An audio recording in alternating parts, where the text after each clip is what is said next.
I was thinking this morning, babes. Uh-oh, he was thinking. Very funny. That's dangerous. I might come up with a great idea. Yeah. That upsets the establishment. But until then.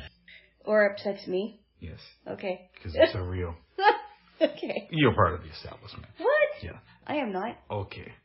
I never claimed to be, love. Okay. Well, you don't have to claim to be there, Jaylo. I'm not a part of the establishment. Okay. Anyway. In a sense, we all are, but that's a story for another time. All right. Eminem is friends with Elton John. Yeah. And yeah, I knew that. According to Eminem, they're pretty good friends, and Elton John was there for him when he was going through his pill addiction and whatnot. Uh-huh. Which is very cool. Yeah. Okay, so in 1997, Princess Diana dies. Yep. And Elton John performs at her funeral. Yep. They re-release the song Candle in the Wind. Yep. His live performance. Because I think it was a hit back in the 70s. But yes, they wanted to make some money for charity. Yeah, so they had two other versions. They have the Candle in the Wind, and they have the Goodbye England's Rose version. I did not know that. I thought it was just like the original and the live version. No, the live version was for her. Well, I'm sorry. The live version was a Candle in the... I'm sorry. Okay. So maybe I should rephrase this. Go ahead. There was an original Candle in the Wind in the 70s. I remember that. Dedicated to Marilyn Monroe, I believe. Yes. Goodbye Norma Jean, or where it started. Mm-hmm. And then he did another live version. I think it was in the 90s, before Princess Diana died. And then I heard another recording of it where he says, Goodbye England's Rose, and it was dedicated for her. How many versions of the song are we going to get? But that's at least two. Yeah. I wonder, though, because he was good friends with Princess Diana. Yes. And you know that I'm not a fan. I think that she's extremely overrated. Okay. If being friends with Elton John for Eminem means you have to hear hours and hours about how great Princess Diana was. What? Yeah, like, when Elton... You really think that? I don't know. Like, I was just wondering that, like, you know, obviously you want to talk... Well, have you ever thought that maybe Eminem thought that, Eminem liked Princess Diana? He might. People are into some weird stuff. It's possible he's a huge fan. And he only did the song Stan with Elton John to find out more about Princess Diana. Oh, jeez. I think you're on your little tirade again. Uh-oh. Uh-oh. Yeah, you're on your soapbox, bud. Like, it must be cool for Eminem to hear stories about John Lennon and the Beatles, I would imagine. Mm-hmm. I'm not him. But maybe when Elton John starts talking... Yeah, but think about what Elton John is going through, how he hears stories about how much he loves Taco Bell. That's true. Sorry, I have to say that. I say that because I haven't had anything from Taco Bell in a long time, so... It might be close to 15 years with me. I don't remember when I had it last time. It might have been... Oh, I don't even remember now. It's been months and months and months. I can't even remember. It's been a lot longer for me. I know. Are you okay with that? It's all you, Bubs. Oh. It's on you. It's not me. Yes. I don't care whether or not you've ate anything from Taco Bell in 15 years. It doesn't matter to me. That's your thing. Nice. So I was just curious about that. I don't know. I couldn't tell you. Yes. I really have no say in the matter. Nice. Yeah. And then he used to date Mariah Carey. Eminem did back in the day. When was this? This was, I want to say... I had no idea that happened. Oh, this was a big thing. I know that she dated Derek Jeter for a brief time, and she was married to Tommy Mottola. I think that might have been her first husband, or maybe that was her second. I don't remember. I didn't know that they dated. Really? Check this out. It was in 2000, and not a lot of people knew that they dated. He said publicly that they used to go out. Uh-huh. She said that he was lying and they never dated. So Eminem had... This man after my own heart, babes. He had recorded a lot of their personal conversations. And he said, okay, well, if we didn't date, then you won't mind if I put these up on the internet. And then she sued him to make sure that those tapes never got out. Oh. So something tells me that he's the one. Okay, I better not make you upset then. Oh. You might share it over social media, and I wouldn't want that. No. We're just sharing our stuff when I'm dead. That's it. Bubs. When I'm dead, not when you're dead. You get to pass out the USB sticks at my funeral. I really don't want to have that responsibility.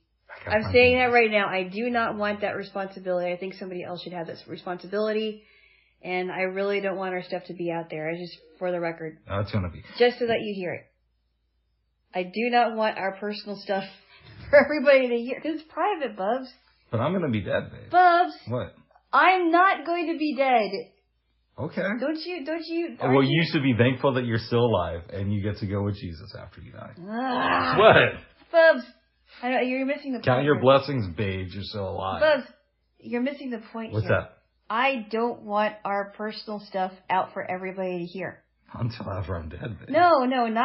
Even after you're dead, I don't want it out there. Why? It's private, Bubs. It's between a couple. It could end up, babes, at the Smithsonian, in the Library of Congress, all that stuff. What? Bubs, come on. You're missing the entire point here, Bubs. Speaking of death, babes. Yes? Let's talk about Aldous Huxley. Do we have to? Oh, yeah. Why? Yes, I know. His wife injected a large amount of LSD into his system. Blah blah blah. Well, blah, here's blah, how it relates back to us. Blah blah blah. No, I'm not going to do that either. We talked about this last night. I'm not going to do it. For the record, I am not going to do that, and I'm not going to put our stuff out there. Well, you are going to put our stuff out there, no, I'm not. Or else guess who's getting haunted by Rick? You're not going to haunt me. Oh, yes, I will, young lady. No, you're going to be, for all I know, you're not going to worry about me. You're going to be gone. I will be haunting you. Uh-oh. Yeah. So just to let you know, babes. But last night we were looking this up on the internet. Mm-hmm. And it was on his deathbed. Now, he had done LSD a lot of times before this. I'm not interested in that. Mm-hmm. But I pose a question to you. Would you give me psilocybin mushrooms if I was on my deathbed? No, I wouldn't. But you would be okay, or you would at least accept if somebody else was there with us who did that. I would rather it didn't happen. You would rather it didn't happen, but you wouldn't call the cops, you wouldn't run out of the room, anything like that. I would run out of the room. You would? I would run out of the room so I wouldn't have to witness it. Okay. But that also doesn't mean that I would want to allow that to happen to you either. But well, first of all, and you said yourself you wanted to die fast. Yeah, I'm only bringing this up again because it bears repeating. I want to die super, super fast, so fast that my brain doesn't have time to interpret what's going on. Now, having said that, if I'm not that lucky and I get a weird form of cancer or something like that, and it's stretched out for a while, so I actually have a deathbed.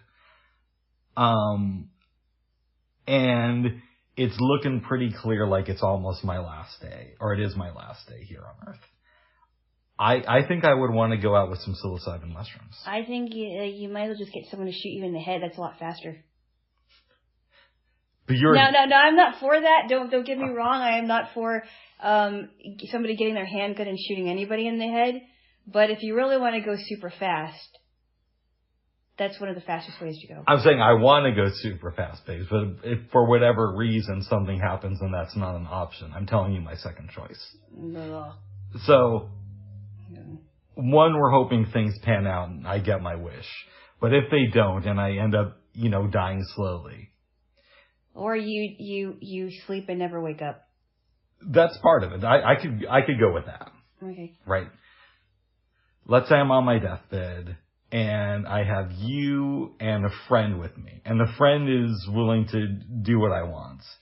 Will you... I would say my goodbyes, and then I would run out of the room. And you'd stay out, though? I don't know if I could... Honestly, to tell you the truth, I don't know if I could stay in a room with somebody that was... that was going to die within... I don't know if I could handle that. This is your last time to be around your man. I understand that, but...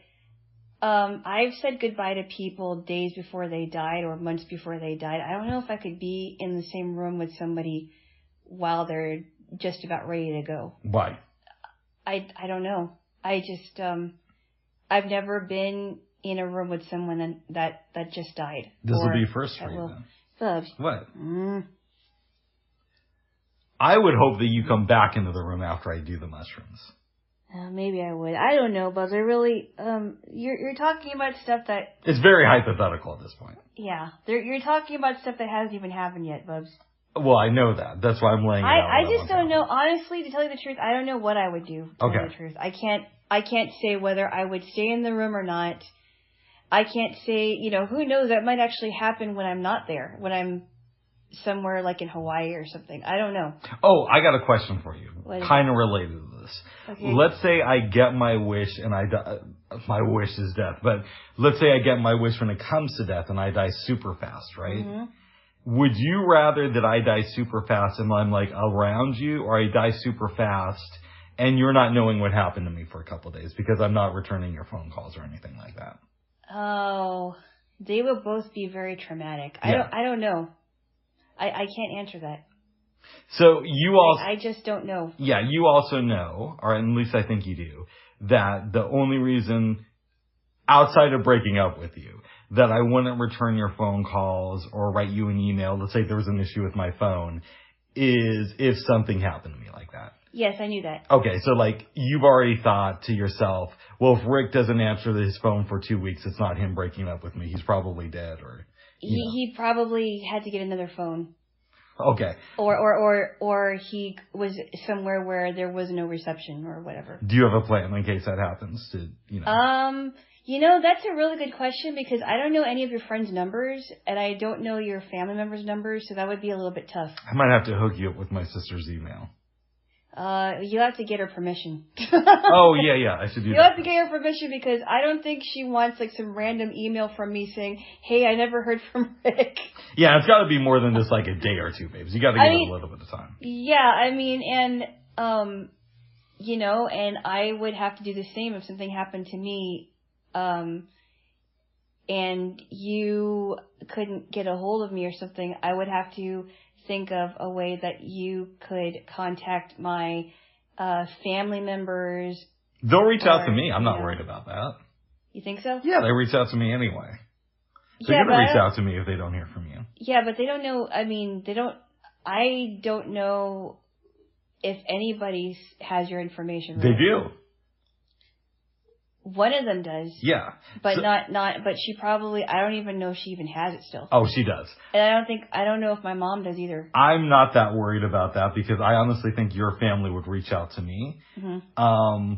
I'm a little bit concerned the other way because I don't want you to think that I just blew you off when I'm actually, I thought about hanging out with, because I the thought angels. Oh my goodness. No, because I thought about that and I'm like, how would I be able to get in touch with any of your friends because they don't know me very well. Mm-hmm. I'm sure they would be uncomfortable with me having their information unless it's absolutely necessary. Here's the thing to consider. Yeah. My information contact information is on my phone. And while you don't know the accessibility features of Android, if you had my sister's number, mm-hmm. she could potentially fly back here, get my phone, look through my contacts, and reach out to folks. Right. Yeah. Or you could go over to my place, contact management, say, hey, I'm here, I'm blind, and then have them give you the contact. Or I could just directly contact the manager and say, hey, I haven't heard from Rick. Could you please do a welfare check? Oh, they have those. Huh? They have those. What? Welfare checks? I didn't know that. No, a welfare check, like to check on someone if you haven't heard from them. I didn't know that was the thing. That's what a welfare check is. Okay, I didn't know that was the thing. That's what they call it. Nice. You know what I mean? Like just to make sure that you're okay or somebody else is okay. I know when my mom died. Yeah.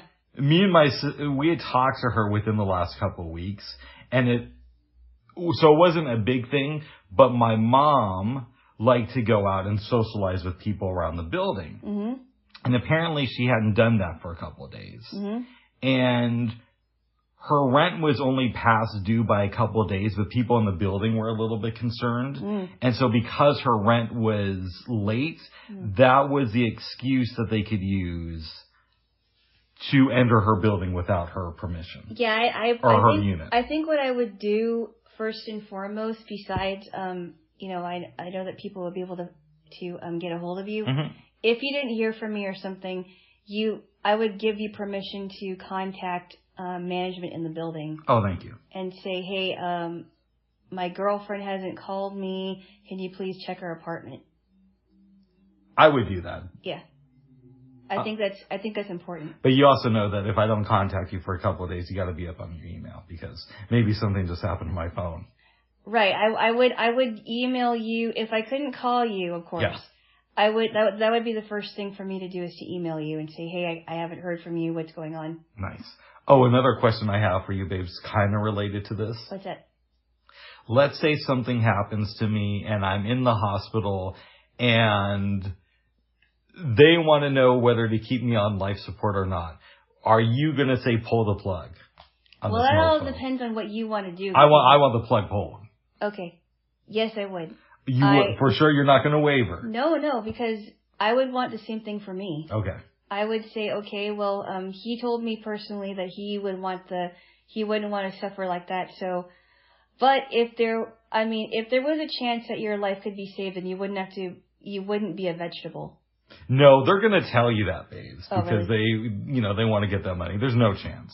Oh my goodness. And well, sometimes, things have changed too. See, I'm getting to the age where I have to think about power of attorney, but I want to give it to somebody who's really going to pull the plug. Like, if your mom's here and she starts talking to you about Jesus, you're not going to let that influence you? No, I'm not. Okay. No. I've talked to Christians also who said, hey, I don't want to live longer than I should. Yeah. If it means that I will have to suffer with something, just pull the plug. Make it quick and easy, and I'll just go. I got to look into that because I would give power of attorney to my sister. Yeah. But I'm kind of afraid she might fall into the doctors if they say there's a chance that I could live, because my sister's a very pro-life type of person. She's for abortion, but on other things she's really pro-life and all that stuff. And I love my sister, but that ain't the attitude I need when I'm about to check out. I think that sometimes the best thing you can do for your loved one is to pull the plug and let them die in peace, because especially if there is no chance of saving the person's brain, especially if the person is brain dead. Yeah. Now, it would be one thing if the person was in a coma and then all of a sudden their brain waves come back. Yeah. And they're able to be revived, and they are a functional person again. Mm-hmm. That's a totally different scenario than this person has brain damage. They're brain dead, just like how my uncle was brain dead. Yeah. And they had to pull the plug because he did make a living will and testament. That's probably something you should think about too. Yeah, the only thing I care about is that my archives are saved, and that oh my goodness, y'all pull the plug. You have to pull the plug. But Bubs, what's up? Why would it matter to you? Because you're going to be dead. You're not going to be hearing it. Okay, but here's the thing. Yeah, I want people who knew me in this life to feel like, okay, Rick's gone, but I have access to all these recordings. And it's like... I really don't think that anybody would want to hear our recordings. I really don't. Oh, I could think of a few people. I'd like to hear it for myself, but I don't know that anybody would want to hear it. Well, I would want them to have the option. I would want it there for my nephew. Yeah, but there's a lot of other recordings that people would rather hear, like this one. I don't think that they would want to hear our private conversation. But they have the option. Why not give them the option in case they I don't want anyone to have the option to hear those. I thought you're for freedom. No, you don't want them to have the freedom to hear something? No, Bubs, this is you're missing the point, Bubs. What's up? I kissed your hands. I know. Bubs, you're missing the point. Go ahead. It's our private recordings, and I think that I should have a say in that. I heard your say, and I disagree. All right, babes. If it's any consolation, you're going to be the one in charge of distributing the recordings, and I'm not going to be able to stop you if you don't. Okay, so that basically by you saying that, then I have the choice whether I distribute our private recordings, and I choose not to. Well, here's the thing: you do have the choice because I'm going to be dead, right? Exactly. So it's not like I can do anything about it. No, you can't. But here's what I would say. I would hope that, you don't want to. What I would encourage you to do, babes, is take into account that this is a wish from a dying man. But you're not dying yet. We're all dying in some way, babes. Sorry. That's okay. Excuse me. That was not, I was not trying to do that. That's all right. But what I'm trying to say is, I can't stop you if you decide to burn them. But remember that this is a dying man making this request. And it was his last wish on earth. So. But you do have to pick somebody else should I not be able to do it because I'm dead too. Oh, you're legally not allowed to die beforehand. We just made the law. We got to sign that can't. No, you're legally not allowed. You don't have control over that, book. No. It's not legally binding. It's not legally binding. And if you, it has to go through legislation. If it did. It's not legally binding. It did. You weren't watching the news this week. It's not legally binding. And if you happen to die before I do, you go to jail. Not legally binding. For like 150 years. Not legally. What? Yeah, That's insane. I know. Okay, that's it. You're not getting off the hook with that one. No. We'll figure this out. But babes, this is a conundrum for me because we already know the issue with my sister. I love her, but too much into the life thing. There's you. I dig what you're saying, but I'm a little bit afraid that you could be swayed to go the other way. What do you mean? Well, like, let's say they say, Rick's on life support. It doesn't look good, but there's a 3% chance that maybe one day he'll be able to live again. Yeah, but I also have to respect your wishes because if you told me personally and you told other people personally that I don't wish to stay on this earth if it's going to mean that I'm going to have to suffer a little bit more. Yeah. Right? Yeah. But you told me that personally, so I can't, I in good conscience cannot ignore that. Okay. I mean, I would want that to happen to me if my brain was dead. There's really no point in reviving me. I love what you're saying. I'm just a little bit concerned. No. I mean, I've even heard an interview with someone who worked in the medical field, and there were times where she had to tell families that, hey, I'm sorry, but I can't save your loved one. I have to make him or her comfortable because they're going to die soon. And at this point, they are going to have to be taken care of by hospice. And there's nothing you can do because this man or this woman is far gone, and there is no chance that this person is going to be able to be saved. And also sometimes I have to say that. And you realize that you're going to have pressure from a lot of my friends who want me to stay around. I know. All right. But I will also let them know too that you told me personally, and you probably would tell other people too. Oh yeah, like this is the reason why I'm talking to you about it. Is I love my friends and they know this, and they give me the same spiel that you're giving me, but something tells me if it comes the moment of truth, I don't know if they'll be able to pull the trigger. The trigger? Yeah.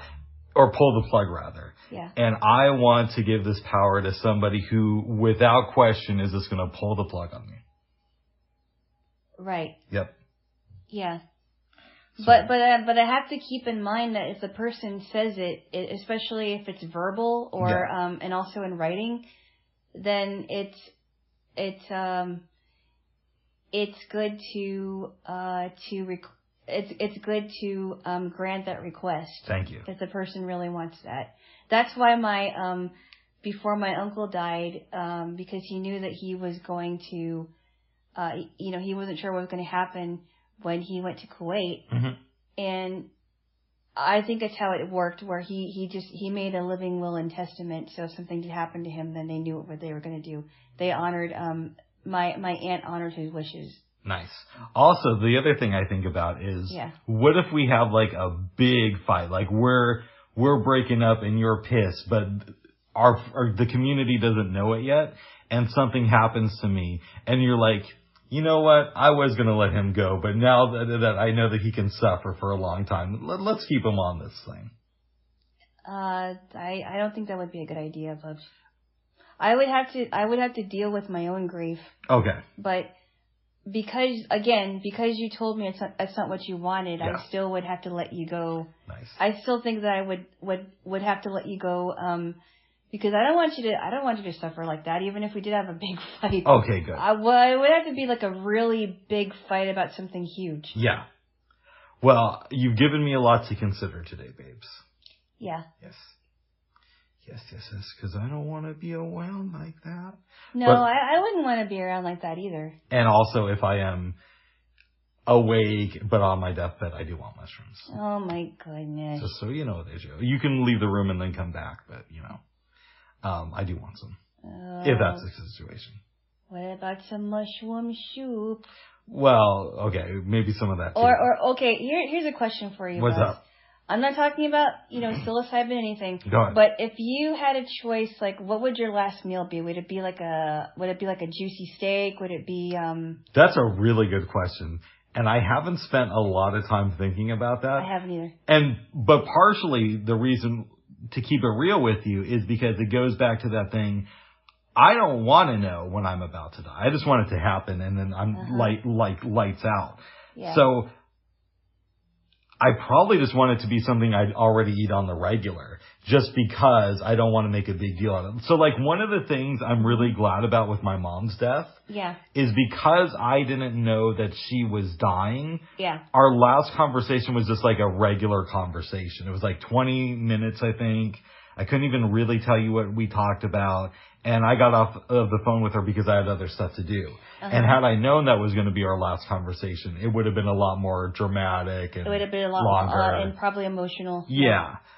So I actually really liked that I didn't get to say goodbye to my mom. I think about that too, because some people, when they hear about their loved one dying, and they would say things like, I just spoke to this person yesterday, or I just spoke to this person, or I've heard dramatic stories where somebody was speaking to their granddaughter or their grandma or whatever, and they just die on the phone. That's really traumatic. I know somebody who that happened to, yeah. That's traumatic and dramatic. Yeah. To hear that. So, yeah, and then I think about, I think about stories like that, and some people had fights with the person before they died.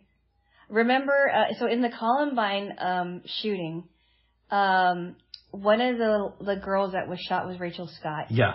And her brother, I think, got into a fight with her before she died, and he had to struggle. He was struggling with guilt for a while. Oh man, that would be difficult. That was devastating when he found out that she was shot and killed. Mm-hmm. And she really wanted to make a difference in the world. And her father was talking about some of her journal entries, and it was really emotional for him because she wanted to do something, and she just happened to get in the crossfires of Dylan Klebold and Eric Harris, and happened to be one of the victims. And her brother had to deal with the guilt that he felt knowing that he had a fight with her. And I think from what I heard the last time I checked, he was doing a lot better with that.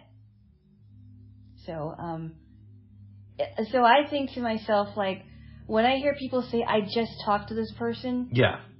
When I've heard of news stories about people just dying all of a sudden, I think to myself, who did I tell that I loved them?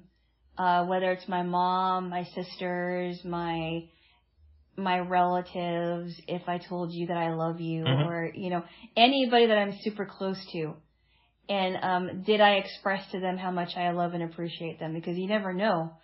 When 2 of my friends died, again, it's been a long time since I've seen them, and I feel like I never got a chance to express my appreciation for them. I almost always, when I'm about to hang up on a phone call with a friend or when I see them in person, try to end it with "I love you." Mm-hmm. Because in case I do die or in case they pass away suddenly, I just want it to be in their head. Yeah. Like, people cared about you in this lifetime. Right. And I always do that with all my relatives, and, and it's just like, life is just so short. Mm-hmm. I mean, as I'm getting older, and because I could have died almost 14 years ago. When you had cancer. Yes. Because now I think of life so differently. Like, it's so precious. It's so, special, and it's so fleeting that we don't know what's going to happen from one day to the next. And, I mean, I just can't even imagine when my friend died in January, mm-hmm. her son was with her when this happened. Her son witnessed, from what I understand, the story that I hear is that she texted him telling him, "Hey, I'm having a hard time breathing. Could you come upstairs and help me?" And by the time he got upstairs, she passed out. He called the ambulance, and they couldn't revive her, and he was there. And he's still a young guy, And I'm just like, I can't even imagine that, because I would imagine that they were pretty close, from what I gathered. If they lived in the same building. They lived in the same apartment. Oh, wow. So, from what I understand, he is still in that apartment. But I just think about that stuff, and I'm like, it's so, life is so fleeting. Mm-hmm. It is. And, how would I end a conversation if I didn't know that, if I'm going to talk to this person another day? So, I don't know. A really interesting question is, how would you react if you knew one of your enemies was about to die? I don't think you have many of those. I don't think so. I would be shocked, I guess. I would wonder, what was their last moments like? Did they die a bitter person, or did they come to grips with their bitterness and they decided that they didn't want to be like that for however long? I don't know. I don't know what I would think, honestly. Or, what I wonder too, Bubs? Tell me. Okay, so a lot of people, when somebody dies, they automatically think of the good things about the person. I don't like that, but yes, I've noticed that. And I've talked to people about that, but it's like, why not be honest and say this person wasn't good in life? And why do we have to pretend that this person was a nice person? Because they were really, really mean. In fact, I watched an episode on the Golden Girls, mm-hmm. this morning about an old woman. Thank you for being a girlfriend? No. That's a joke, but it didn't land. Keep going. About this old woman that was very bitter, and she was a curmudgeon in all intents and purposes, but she didn't have any ties. She didn't have any family that wanted to come to her funeral. She didn't have any friends. Yeah. So what did they do? They ended up planting an oak tree, in the back where she close to where she was buried. And I think about that, and I'm like, what about the older women and men that just push people out of their lives? One, you're preaching to the choir here. Mm-hmm. I could not agree with you more on this. In fact, this is going to sound very, very cruel. Yeah. I understand that everybody goes through drama in this life. Mm-hmm. And I don't know what type of things makes people want to drive everybody away from them. Uh-huh. But I kind of think if that's the case, if you have no family, maybe you have kids but you're estranged from them, and you don't have any friends because you've driven and everybody away, then maybe you should be forgotten. Don't expect anyone to be at your funeral. Yeah. Except for the funeral director and whoever else decides to go. Or maybe you don't even need a funeral. Maybe you just need to be cremated and thrown in the Folgers coffee cup. But I also think about this because they were not like that before. They were not like that in the past, right? Something happened to this person to make them angry and bitter and contentious, and they drove people away. So I have to think, well, what about the people that remember them before this happened? I hear you, and that's where things get a little bit tricky. It's very tricky. So, I think to myself, and maybe it's just because we are designed to think that how do people perceive me on a day-to-day basis? Am I do people feel better after they talk to me, or do they feel worse after they talk to me? And I'd like to think that hopefully I made someone's day a little bit brighter, after otherwise having a bad day. Even if it's just for like a kind word or just saying, how are you doing? Because I care about how people are doing. I don't want to be that kind of a person that makes someone feel like a lot worse after being around them, because people have been that way. Some people. Yeah, like I oftentimes think about the people who I've done wrong in life, right? Yes. And hopefully I would like to believe it's not that I'm a bad person, but I've done bad things, as we all have. And I really regret some of that stuff. And I hope that people have forgiveness for me, regardless of whether or not there's a God, just because there are times when I look back at my actions and I think I was a complete douchebag in that situation. Why did I do that? And I feel bad for the people who I was a douchebag to. Right. Yeah. So, babes. Yeah. You're going to be in charge of my funeral. Oh, no. Who else am I going to look at too? That's tough. Let me break down a couple of things for you real quick here. Oh my goodness. I can't remember if we talked about this when my grandfather died, but I do think it's one of those things, even if we did, it bears repeating. He told me back in the 90s, and he repeated it a couple of times through the years, that when he died, he didn't want like some sad events. Yeah. He wanted all of his friends to go out for dinner and have laughs and share stories about his life. Yeah. I don't know what my dad wants because I'm not in contact with him. Yeah. When my dad dies, I'm definitely not going to the funeral because something tells me there's going to be a huge whitewashing of history and talking about what a great guy he is, even though he's a complete asshole. I think you should get over your bitterness, but let's go I think on. You should too, babes. We weren't able to do the funeral that my grandfather wanted, partially because a lot of his friends had just died before him. Oh, wow. And also it was during COVID and all that stuff. Yeah. Here's what I want to tell you. Okay. I really don't. I mean, it's not a big deal to me if there's not a funeral.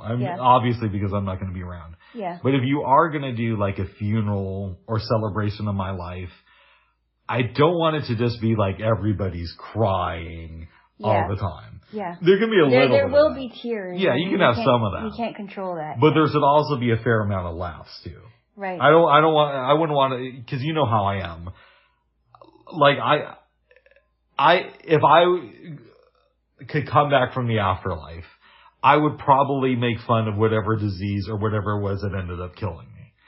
So, and that doesn't mean that you have to be that dark, but I would like there to be a fair amount of laughs if there is some sort of celebration of my life. There can be laughs there. There can be fun. So would you be okay with, because I've been to something like that where it was a celebration of life, but we went to a Mexican place. Yeah. And we, his family was there, his mom spoke about him, and I just met this guy like once, but I've met his mother a few times, and she talked about him, and there was nobody crying that I can think of. his widow was there, and his kids were there, and his friends were there too. So that might be something that would be good, like gathering at your favorite restaurant. And maybe having you buried somewhere else. You're having having somebody, or having you either buried in wherever you want to be buried, and just having a celebration without you. So to clear this up, yeah, I don't care what happens to my body after I'm dead. I mean, I think cremation would be the easiest, just because you don't have to worry about the burial process. But I really don't care. Do whatever you want with my. Use me as a pinata if you want. Okay. No, I don't think anyone would want to use you as a pinata. Oh my goodness! But you know what I mean. It's do what you want with the body.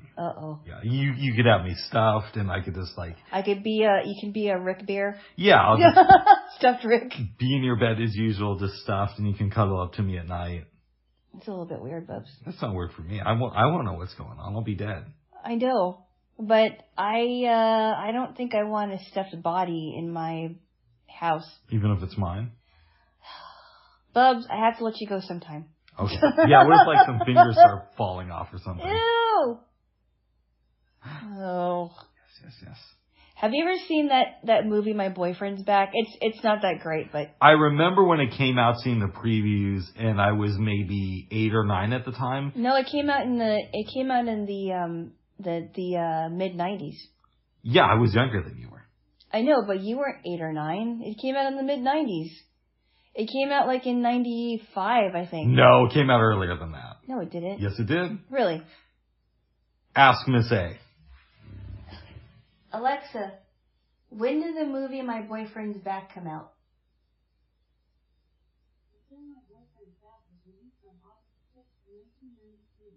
Okay, August 6th, 1993. Okay, so I was kind of close. I would have been 10 years old. Right. I saw the previews. It looked kind of stupid to me. Yeah, because her boyfriend comes back. I think his name was Johnny. Mm-hmm. Her boyfriend comes back, and things start falling off. His ear keeps falling off, and it was. I mean, I only saw it one time, and I thought I was a little bit disappointed because I thought it was going to be a lot funnier. It's like that movie Heart and Soul. Are you familiar with that one? I like that one, actually. You know what? I went to see that with my mom and sister, and they hit this weird emotional tone at the end that worked when you're a kid. I don't know if it would work as an adult. I did like that one. That was kind of fun as a kid. I did like that one because that little kid was staying with this couple, right? Thomas had I think this couple was friends of him, and there were all these would you call them spirits? I think they were watching over They were him. ghosts. They were ghosts. Basically. Yeah. They died in a bus crash. Yeah, I did like that one. I thought that was kind of fun. I thought that was okay, but I thought it was okay when I saw it as a kid. I don't think I'd like it now. There was another movie that I watched with that had Reese Witherspoon in it called Just Like Heaven. Have you seen that one? No. Okay. I like that one too. It's been a while since I've seen it. I liked Heart and Soul better. I thought Heart and Soul was kind of fun. Nice. Yes. Yes. So, if I die, do what you want with the body. The funeral, have fun with it. The only thing I ask is make it lighthearted and pass out USB sticks with our recordings on it. Oh, goodness. And I still am hoping that I get a chance to relive my life, this life with the knowledge that I have now. So I can, date more girls when I'm younger. Come on, it's not going to happen. Manipulate the stock market and become super rich. That's not going to happen. How do you know that's not going to happen? I don't know. I've never met anyone that actually had a chance to relive their life after they died. No, but maybe it's the thing. This is the base reality. Hold on, babe. And then you meet God, and he says, okay, Rick gets to relive his life just like Alana has the opportunity, but they're in different realities, right? And so, you really are against this. No, it's just, here we go again. And then after I'm done reliving it and doing super cool stuff, then I get to go to heaven. But we first have to establish whether or not heaven exists. It doesn't work that way, Bubs. Have you ever been dead? No. Have you ever talked to God? Where he's actually like, you're having a real conversation.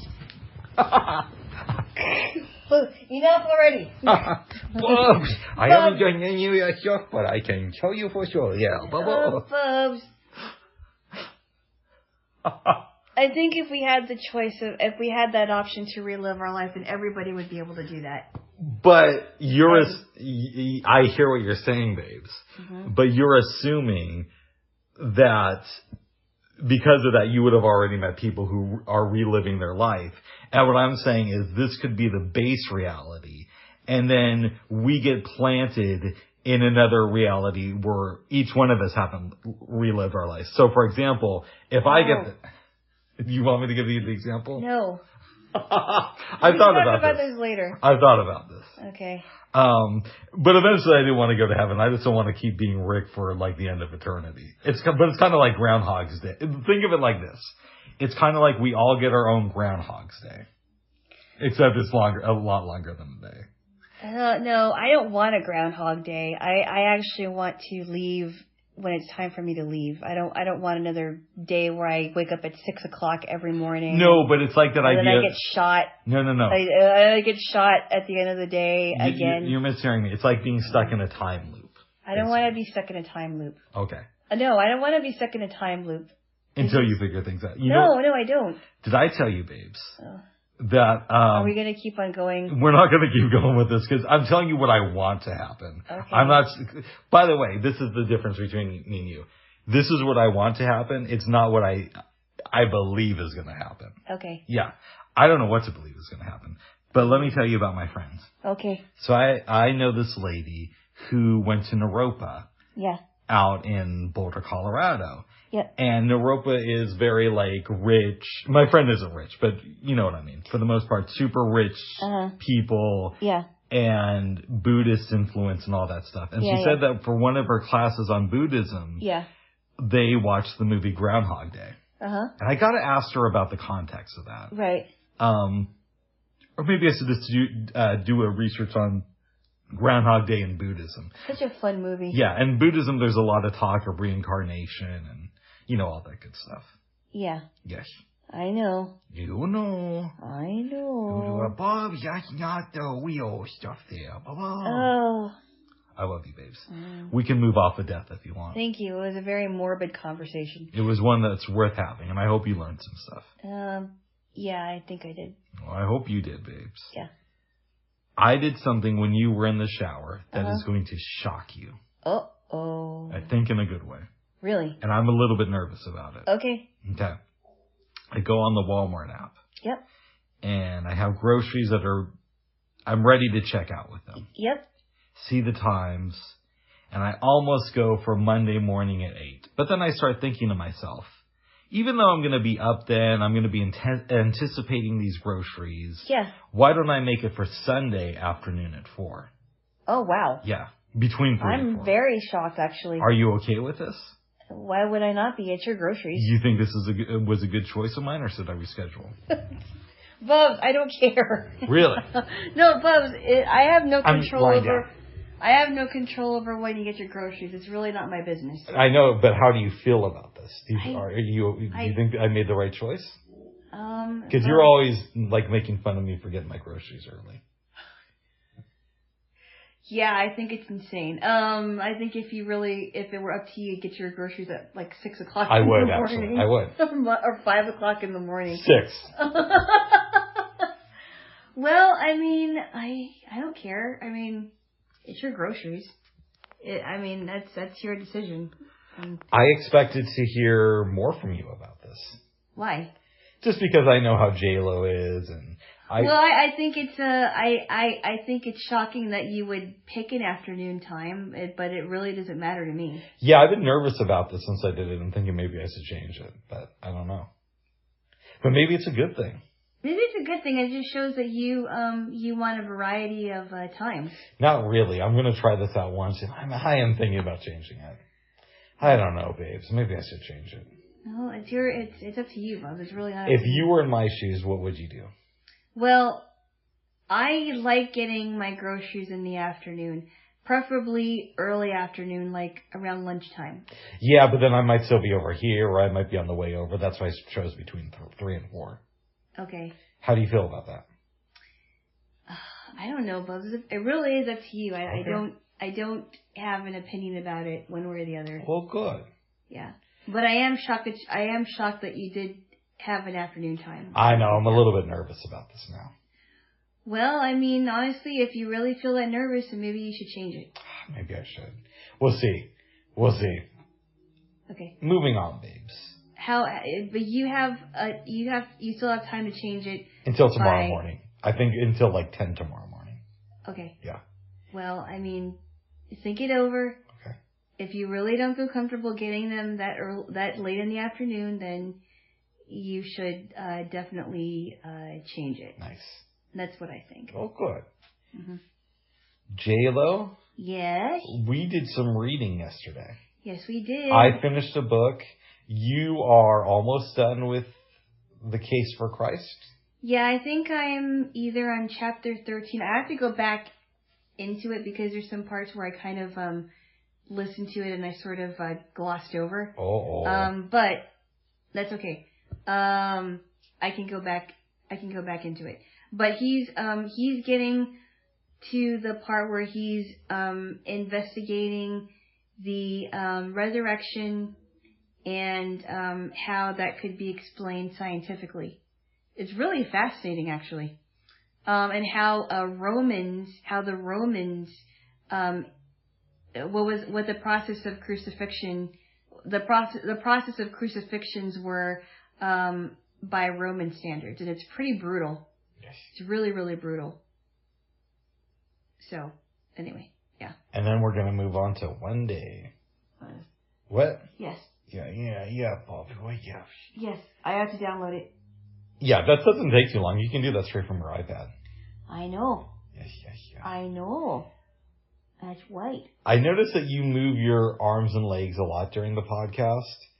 I just want to mention that because I think I realize some of the sound stuff that's been going on. Oh, sorry. I think it's more my arms.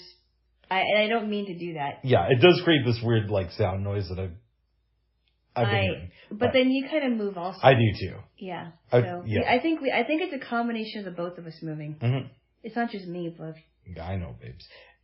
You're the mover and the shaker, and yeah. I'm actually a shaker. Are there a spin-off of the Quaker religion, right? The Shakers. You know what? I don't know if they're a spin-off of them, but they're kind of a weird religion. It's very strange. Yeah, it is. It's very strange because I remember when I was reading American Messiah, and I was reading about Anne. What's her name?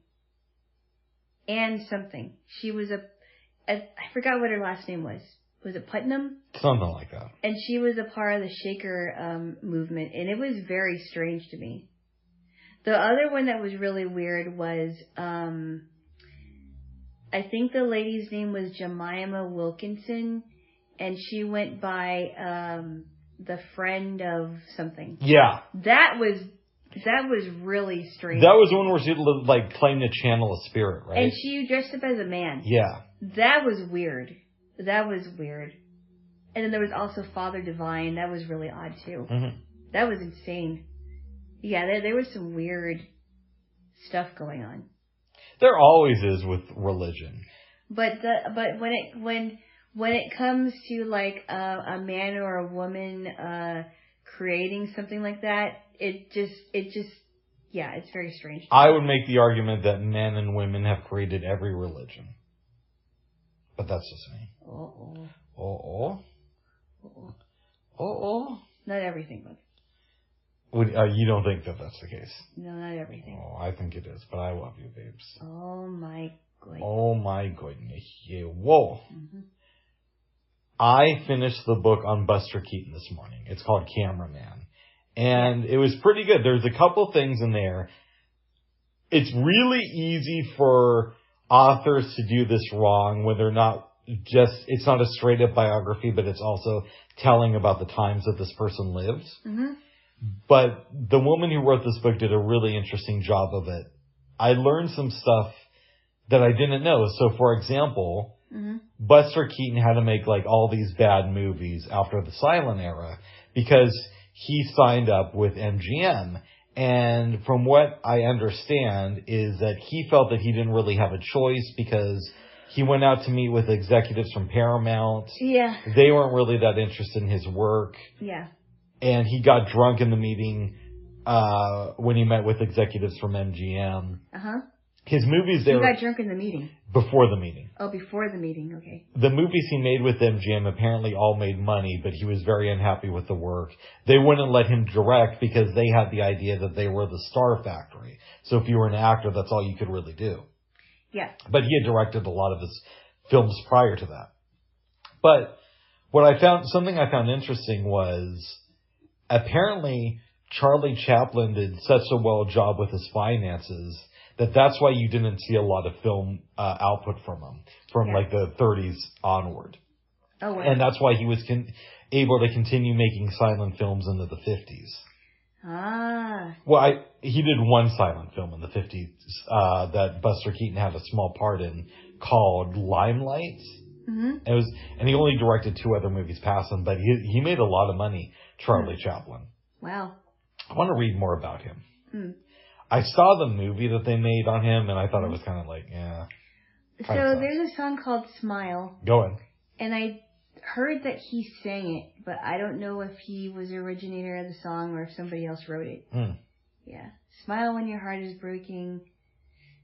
Smile when your heart is... Or smile when your heart is aching. Smile when your heart is breaking. When there are clouds in the sky, you'll get by. Yeah, it's a great song. Nice. Yeah. Yeah, he wrote a book, Charlie Chaplin, but I think I'd want to read a biography about him than something that he wrote himself. Yeah. Yeah. Yeah, weekly. It was an interesting book. Oh, and then, babes. Mm-hmm. I had downloaded a book on Bard about the Vanderbilts. Oh, yeah. And I go to read it this morning, find out that Anderson Cooper is one of the authors. Mm-hmm. Now, in case you don't know, Anderson Cooper works for CNN, which is a horrible organization. Yes, it is. And he is also, I believe, the son of Gloria Vanderbilt. Yes, he is. Who they based the film Poor Little Rich Girl on. Yeah. If I'm remembering things correctly, and I think I am. Huh. So, I don't want to read a member of the Vanderbilt family writing a history of the family dynasty. I can see that there's some benefits in that he knows family things that probably the rest of the world isn't privy to. Yeah. But it's probably also going to be more of a positive spin on them. You think that he would be biased and write a very biased account of everything good they did? That's my opinion. And it doesn't mean that he won't mention anything bad, but it's going to be spun a certain way. I don't watch his program. Yeah, I don't either. What I will say is I've seen interviews of him, and he seems like he's probably a nice human being. But it's probably, I would imagine that he has a pro-establishment or Democratic bias. So he probably, and again, I haven't seen the show, so I could be wrong. Yeah. Most of the time. Yeah. Does fluff pieces about how great Joe Biden and Nancy Pelosi are. That doesn't surprise me. I don't watch his Anderson 360 thing. I don't. But I would imagine the same thing. Yeah. And listen, for all I know, I'm completely wrong, and he attacks them every night on this show. But I find that very hard to believe, because I think if he did something like that, he probably wouldn't be working at CNN very long. Yeah, I'm with you on that one. And yeah, and again, I've seen interviews with him. He seems like he's a nice guy, but he's also very establishment. Not only because he works for CNN, but because he comes from the Vanderbilt family. Yes. So yes, and Gloria it's a weird thing. Yeah, and Gloria Vanderbilt for sure is a part of the establishment from what I've been hearing about her, which doesn't really impress me either. So, yeah, I think I'm with you on that one. He claims that she didn't leave him any money in the will. I don't know if I believe that. I don't believe that either. I could be wrong. But even, let's say that that's true. Yeah. He still got a lot of advantages by being Gloria Vanderbilt's son. Mm-hmm. Access to great education, knowing people who were in the club of the establishment. Mm-hmm. So it's not that he doesn't work hard, and it's not that he hasn't been a good journalist. Right. But it's that because he is who he is, his work was exposed to the right people, and he was able to rise through the ranks faster. Uh-huh. This is Rick's opinion. Right, and you could very well be right about it, and of course, that doesn't account for every rich family in America. Yeah, and it also doesn't account for the entirety of his life. Right. Like for all I know, and I could believe that he probably works 6 or 7 days a week and takes very little vacation. Uh-huh. But he had a leg up over somebody else who also had that same work schedule. Right. You know. Yeah, and it's easy for us to say that because we're not rich people ourselves. Mm-hmm. We didn't come from rich, really like super rich families.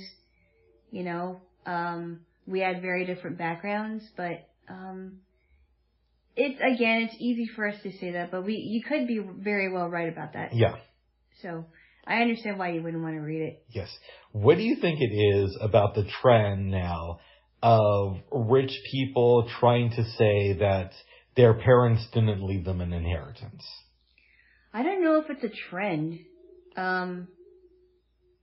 but maybe it's just Anderson Cooper who likes to say that. Yeah, maybe he just likes to say that. But I'm sure he's wishing that, why did my mom not leave me this?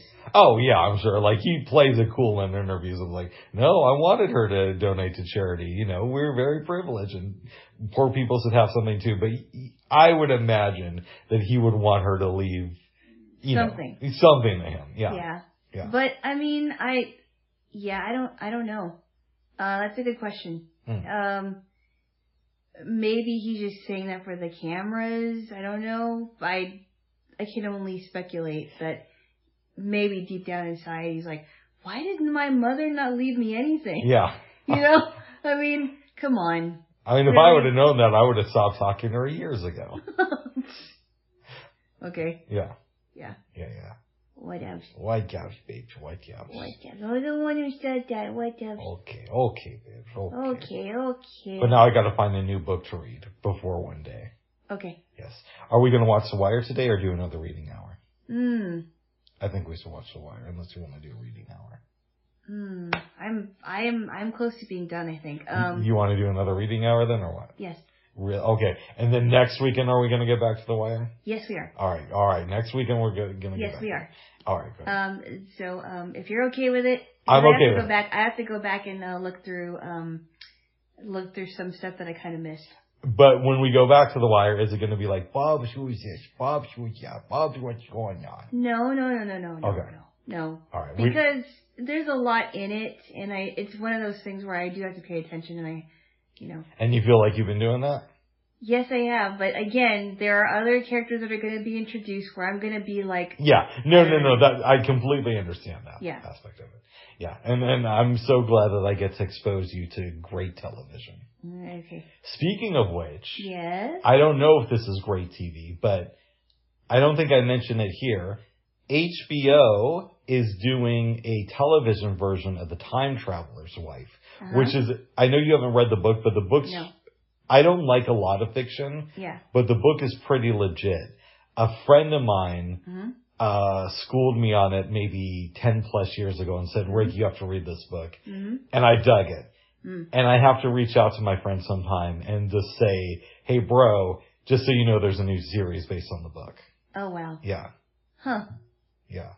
Well, interesting. I was thinking the other day, babes, like, I don't know how many people are as fortunate as I am in the fact that if I go like 2.5 weeks without talking to some of my friends, it's like it's been way too long.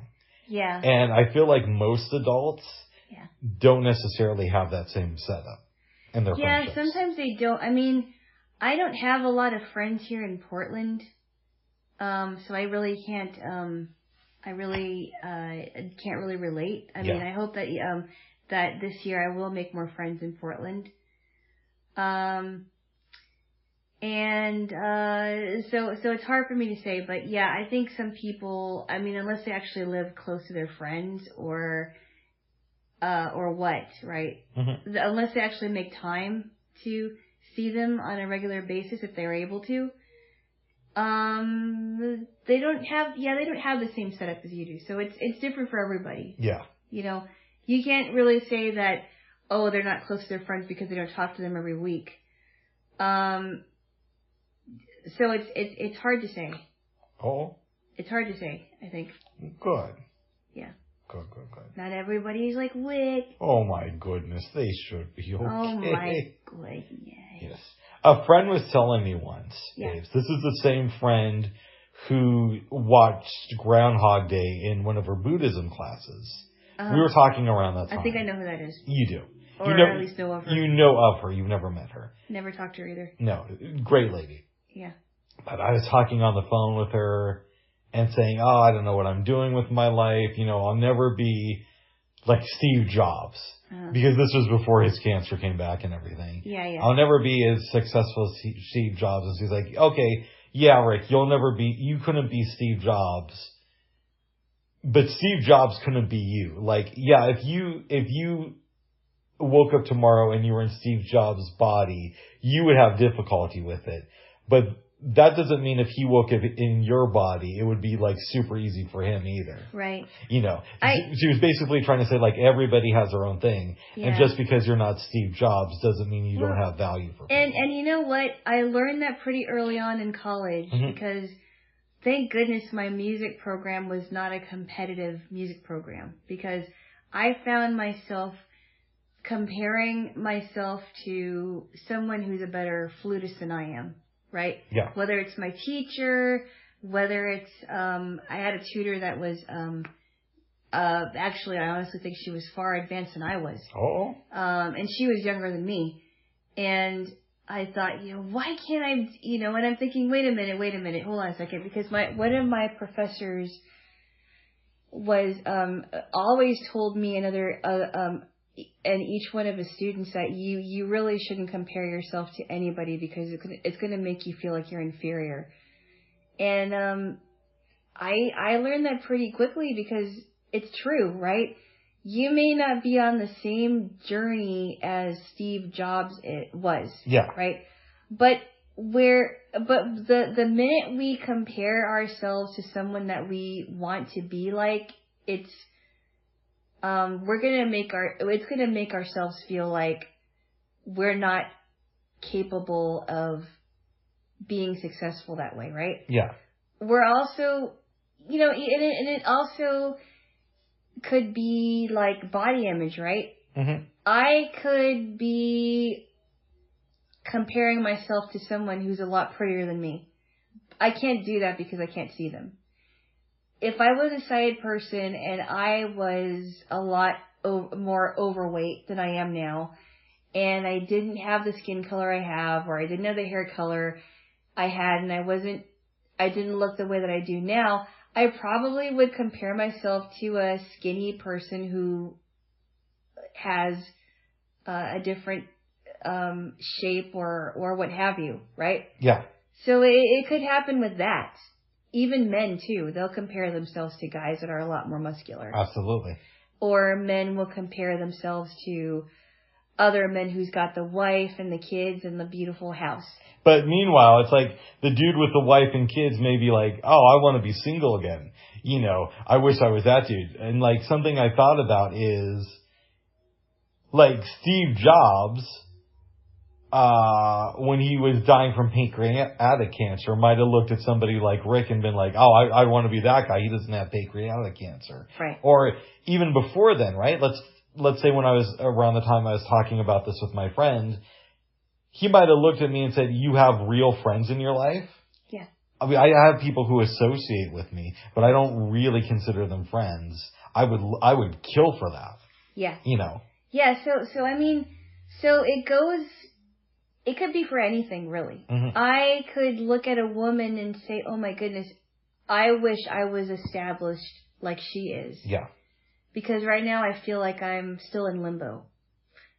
But at the same time, I think about that and I'm like, everybody is on a different journey, whether they're in limbo, whether they have been working at a job for years. But people have to, as long as they do what is necessary for them to get where they are, then I should not be comparing myself to somebody because, some people. Did you just fart? Bubs, never mind that. All right. That was Bubs. All right, keep going. Stop it. Keep going.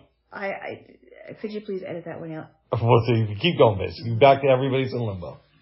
No, I didn't say everybody's in limbo. I'm Sorry. saying that, a person my age, or even older than that, could be at a time where they're still trying to figuring out what to do after they've had a job for years.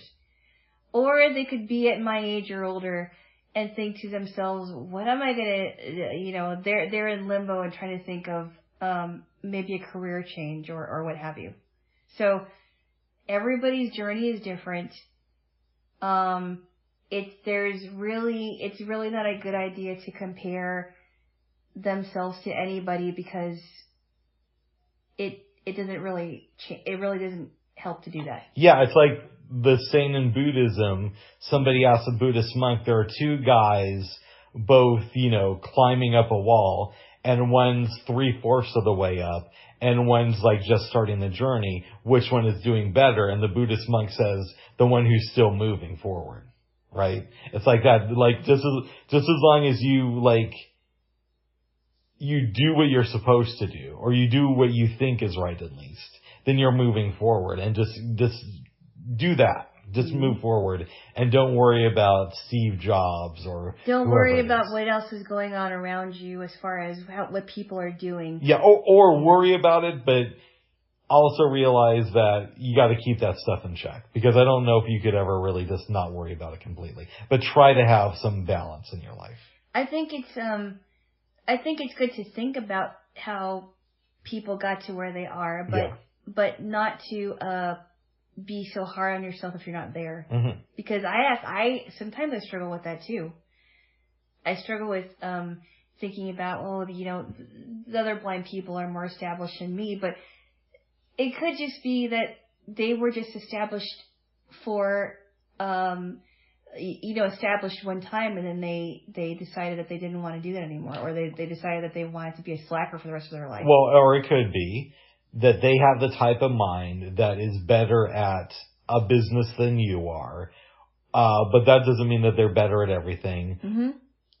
So everybody's journey is a little bit different, and it's easy to lose sight of that when you hear about all these people who are successful, or even if you talk to people you love who are quote unquote doing better in life than you are. Yeah, because but that doesn't mean that you're not important. Because there are times where I struggle with feeling inadequate. Mm-hmm. Sometimes I feel like I'm not the most articulate person, or I'm not the smartest person in this area, or that I'm not as proficient in this area in music. Mm-hmm. So what business do I have teaching it? Sometimes I think about that, and I struggle with that sometimes, but I have to realize, wait a minute, there are people just like myself that are struggling with that kind of thinking as well. Or that are struggling with something else that's even more impactful to their particular situation. But then I have to think about it, I may not be rich with money, or I may not be rich when it comes to being established with a job right now, like a good paying job at the moment. But I'm rich in other things. I'm rich with people who love me. I have good health right now. I still have my passion for music. Things like that. So I have to think about, okay, what do I have that I'm really proud of? Yeah. And then I realize, okay, it's not that bad. It's not all bad. It's not all bad. I could be a lot worse. Yeah, it's not all good, but it's also not all bad. Right. Yes. It's a mixed bag. Exactly. But I tend to think a little bit more positively when I realize, okay, well, I may not be where I want to be, but I'm striving for it. Well, good. And I have a lot of good things in my life. Nice. Yeah. I'm glad to hear that, Jaylo. And I have goals. That's good. It's always good to have a goal. It's always good to have goals. Yeah. It would be very bad if I didn't have any goals. No. Yeah. Anyway. Yes. That's our spiel. Very good there, Jaylo. Yes. Babes. Yes. For dinner last night, you were kind enough to get us some Panda Express, even though we had a few issues with the app. Yeah, and I was wondering why that was, because I said, why is it not letting me, what do you call it? Why is it letting me select it? And how did you handle the check marks? I didn't know they were check marks. I had to uncheck them. Did you have to double tap and hold? Yeah. And this was, and what we didn't realize until later is that apparently there's the pop-up thing, and it'll save your last order unless you tell it not to. Was it on the beginning of the screen? I don't know, but we saw that in that YouTube video. Oh. Remember? So you had to get rid of the pop-up thing. No, I didn't know there was a pop-up thing. Oh. But apparently this was according to the YouTube tutorial we watched. And it was actually a really good tutorial. Yeah, and it said that. Yeah. And if you don't click it, then it'll just save your old what you ordered the last time. So if you don't dismiss it, is what you mean? If you don't click yes, dismiss it won't erase your last order and let you start from scratch. That's the feeling I got from it. Oh, okay. We watched the same video, babe. Yes, I know. But you were there too. No. What I mean is I wanted to know exactly what you saw when you were doing that. I didn't see it because apparently, according to the video we watched, it pops up for a second. Oh, I see. Okay. Yeah. Okay. Because I didn't know what he was doing on his screen. Right, but I didn't know either because the screen was off. Oh, okay. Yeah. Okay. Yeah. So we might want to experiment with that a little bit. But okay. We figured it out. And we got some good stuff from Panda Express. Yes, we did, and I'm going to finish the rest of that tomorrow. It's good. I like it. I like Panda Express. I love it, and it's like the first time I bought that for us in a while. Yeah. Because I don't eat Panda Express very often, but because I know that it's very addicting. You know what I was thinking, babes? What's that? You know how people are always trashing restaurants and saying, "Oh, you can't buy Panda Express. You have to buy this local stuff that has less options, right? And it's just as pricey." Yeah. And I like local restaurants, but sometimes the franchise food stuff is really, really good. It is. So it's I have to admit, it is. I don't want to be one of those people who is always hating on that stuff. It's good to have local stuff, but it's also recognize that. Yeah, I like local stuff too. Chipotle is also good. I've talked to people that will trash on the national stuff, but I don't want to trash on them because sometimes it's sometimes they do have some pretty awesome stuff. Yeah, they do. That you either haven't tried or you want to try again, right? Mm-hmm. And there are local things that are really, really pricey too. Exactly. So you can make the argument that Panda Express in some ways is a local restaurant because they're employing local people to make that food. Yes. Right? Even though it's taken off a national menu and ingredients that are used throughout the country. That's true, but local people are putting it together. Yes. But I just don't want to sound like a shill for I've heard people trash on the Olive Garden, and sometimes I like the Olive Garden. I've heard a lot of people do that. I know. But sometimes, I haven't been to the Olive Garden in years, mind you. I don't even remember the last time. I remember the last time I was there. Yeah. It's 2012, and I was part of the sketch comedy theater performance that was going on. It was, I think, right after our last performance on Sunday, a group of us went out to the Olive Garden. It was really good. Actually, now that I think about it, I do remember. That was 4 years ago, and it was my friend's rehearsal dinner. And I had a chicken marsala. It was really good. And on also that day, it was her niece's daughter's birthday. And what? What do you think about this, babes? What? We put out... I wasn't finished with all right, finish your story and then I'm going to say something. So we had some dinner at the Olive Garden. It was really good. And we also had some cake because it was my friend's niece's daughter's birthday. Nice. So we had that. Okay. We put out an anthology book called Stories from the Garden. And it's basically people's stories about the last time they ate at Olive Garden. And that's all the book is. Okay. No, I don't think I would want to write that. Well, we'd write our two pieces and we'd get other people to tell their stories. I don't know. I have to think about that. I remember one time back in 2003, this is in, I think it was September, and I went on a lunch date. Oh. Yeah. Nothing happened after that. Keep going. Honestly. Nothing happened, period. Well, it's also 2003, babe. So it was in 2000? You're allowed to date people before me. No, I know that, but it was in 2003. I went on a lunch date, and I had this, like, create-your-own pizza, and I don't know if it's there anymore, but it was good. Mm. Yeah. And he had the never-ending pasta bowl, nice. Which sounds delicious, actually. Oh, I could kill for some Olive Garden. I know. I want some... I want some chicken marsala or spaghetti and yum. Yeah. And breadsticks. I feel though that that's one of those places you have to go to in person just because of the experience of it though. Oh yeah. I would rather go there in person just because I loved eating there when I was able to. And you don't really want to order that off of Grubhub. No. And I remember like a couple times when I went to Boca de Beppo. I remember going there in Denver. And they had some huge meatballs. Yeah. Like really good spaghetti and meatballs. They're modeled after mine. Oh, Bubs!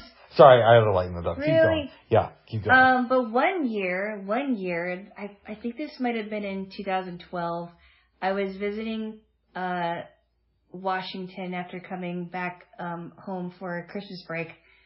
Or Thanksgiving.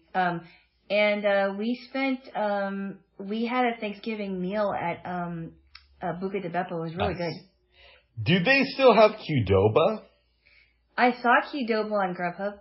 Oh, okay, so that's still around. Yeah, but I've heard of it, but I don't think I have ever had Qdoba in person. It's kind of like Chipotle. Really? Yeah, I kind of think of Qdoba as somebody started Chipotle and some other dude saw that it was successful and did Qdoba, which feels to me like a Chipotle ripoff. But you like Chipotle better. I like Chipotle better, but Qdoba's good.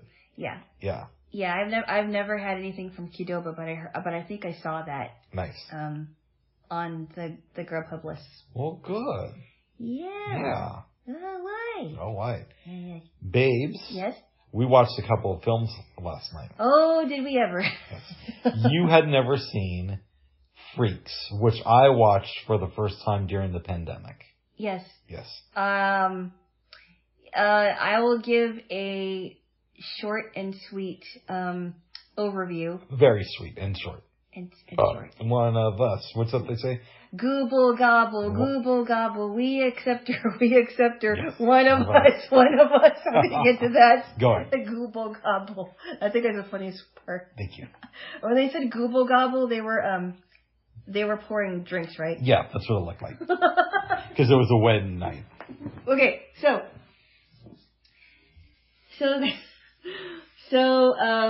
you see I don't know, would you call it like a showing of a woman in this box? Right? You see a carnival barker saying, look in here, and you hear a woman scream, and then we go to like a flashback. Okay, yeah, so you look in this box and there was you can't see in there, but he was basically saying there was a woman and she used to be beautiful, and this is what happened to her, and there's a flashback of this little couple named Hans and Frida. And Hans is looking at this normal-sized woman doing acrobatics. I'll let you tell the story. Yeah. So he's looking at this tall, beautiful woman doing some acrobatics, and Frida is referring to Hans as her Hans, and she's noticing that there's something wrong because they're supposed to be engaged to be married. But Hans falls for the tall, beautiful woman who calls herself Cleopatra. Mm-hmm. He starts doing things for her, like getting her bouquets of flowers, getting her, did he get her jewelry? Yes. He got her some jewelry, because this guy is pretty rich. He inherited money from his family. Money from his parents, or his family. Yeah. He was a Vanderbilt. No, he wasn't. His brother is Anderson Cooper. No, his name was... He's Hans, a dwarf. Yeah, real quick, Anderson Cooper's real last name is Hans, so it's Anderson Hans. Sorry, go ahead. You're mixing two different... Oh, okay. Go ahead, babes. Let me shut up for a second here. Go ahead. Shut up! Oh, my Anyway, and Frida is very, very upset. And she's telling her friend this. And her friend is very sympathetic to her. And Hans... Hans doesn't know what's going on with Cleopatra, but Cleopatra is carrying on an affair with this other guy. I think he visits a circus, right? A lot. He's involved with it somehow. I'm not quite sure what he does. And so he is... So this guy, I forgot what his name is. He is co-conspiring with her to really... get Hans' money. Yeah. And Hans is meanwhile in love with this woman, Cleopatra, and ends up marrying her. But Frida and Hans' friends know that there's something going on with what Cleopatra is doing. So this is the time where they're at the wedding feast. And Hans' friends are thinking, okay, we'll accept her. I think this is before they were watching what's going on, right? They weren't really paying attention, but your girl Cleopatra was making out with the boyfriend. Yeah. In front of Hans. In front of Hans, but in the midst of all that, they decide to do this little was it a ritual? I guess. I guess so. Where they chant, "Gooble gobble, gooble gobble, we accept her, one of us, one of us." And that was a way for them to accept the fact that Hans is marrying this woman, Cleopatra. And this time, she's getting super drunk. And she makes him drink all this alcohol. And Frida's upset because Frida says he's never drank that much. Never drank that much. Something's really wrong here. And there's some poison in the alcohol. And there's some poison in the alcohol, and he almost dies. Mm-hmm. And she's telling Hans, this lady doesn't love you. She's doing this because she wants to make a fool out of you, and she wants you for your money. Hans doesn't believe it because he loves her so much. Yeah. Meanwhile, there's all these, his friends are watching, Frida's watching this. Everything comes to a head when she's ready to give him some medication. And by now, Hans has realized what's up. Yeah. Hans realizes, and she's trying to give him medication before she goes off to work. And he takes it, but he spits it out because he knows it's poison. And she leaves for work, and he tells his friends, "Okay, meet me at the wagon tonight. I'll be ready." Can you add some more? Well, they're tracking her movements. So It's later that night. The circus is going to another town, and I don't want to ruin the whole thing, but through a series of events, they end up cornering your girl Cleopatra. Then we fast forward back to the carnival barker. Mm-hmm. Says the thing in this box is hideous, and we had already heard a woman scream after seeing it at the beginning of the movie.